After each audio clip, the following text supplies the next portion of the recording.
Guys, welcome to my new vlog. Guys, आज हम मदीने में हैं और जुम्मे की नमाज़ के लिए बैठे हुए हैं और अभी खुतबा स्टार्ट होने वाला है। मगर इस कदर गर्मी है कि कोई हद नहीं है जिसकी। और अभी जो है हम बाहर ही बैठे हुए हैं। ये देखें इस तरह के मनाज़िर हैं सब। हम बहुत तेज़ है, अंदर का जो पूरा है वो बिल्कुल फुल हो चुका है, अंदर जाने नहीं दिया हमने। माशाल्लाह बहुत ज़्यादा रश था। अभी बाबा गए हुए हैं, भाई भी गया हुआ है, तो वो तो बाहर ही हैं बेचारे, धूप में हैं। हमें थोड़ी सी छाँव मिल गई थी तो हम छाँव में बैठ गए हैं, अदरवाइज़ बिल्कुल भी नहीं है। सिस्टर आगे बैठी है, मम्मा पीछे हैं, लगा नहीं उनके साथ हम एक साथ नहीं बैठ पाए। तो ये है, कल आज हमारा रियाजुल जन्ना का भी वो है इंशाल्लाह, जो है जुम्मे की बाद, इशा के बाद जो है वो रात में। गाइस, हम जो है ना अभी मदीने के जहाँ पर हम बैठे हुए थे गेट नंबर 24 से अब होते हुए हम गेट नंबर 33 तक आ गए हैं। और यहाँ पर जो है जन्नतुल बकी, तो जन्नतुल बकी की तरफ आ गए हैं। और क्योंकि हमने खुद यहाँ पे जब से आए हुए थे 3-4 दिन, हमें जितने दिन भी हो गए हम जन्नतुल बकी की तरफ आए नहीं थे, तो अब हम जन्नतुल बकी की तरफ आए हैं। जन्नतुल बकी की तरफ जा रहे थे, यहाँ पे बहुत बड़ा खड्डा हो गया।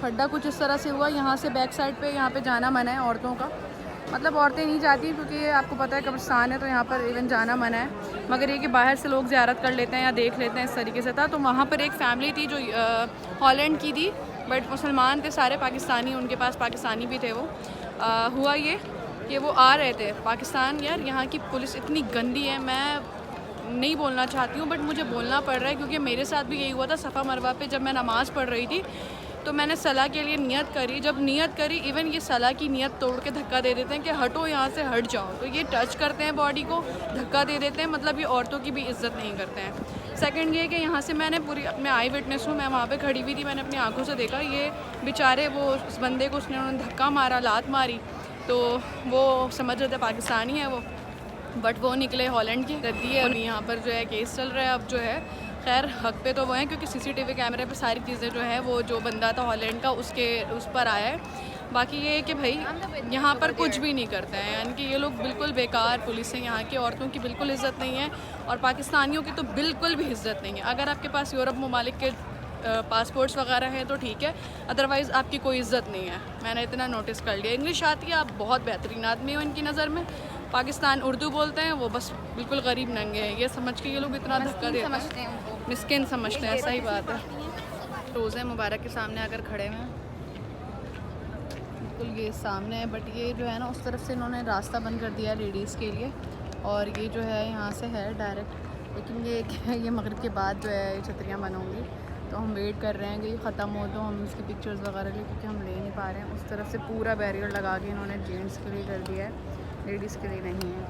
तो इस वजह से जो है ये इन्होंने हमारे लिए बंद करके रखा है कि भाई अभी आप नहीं जा सकती हैं।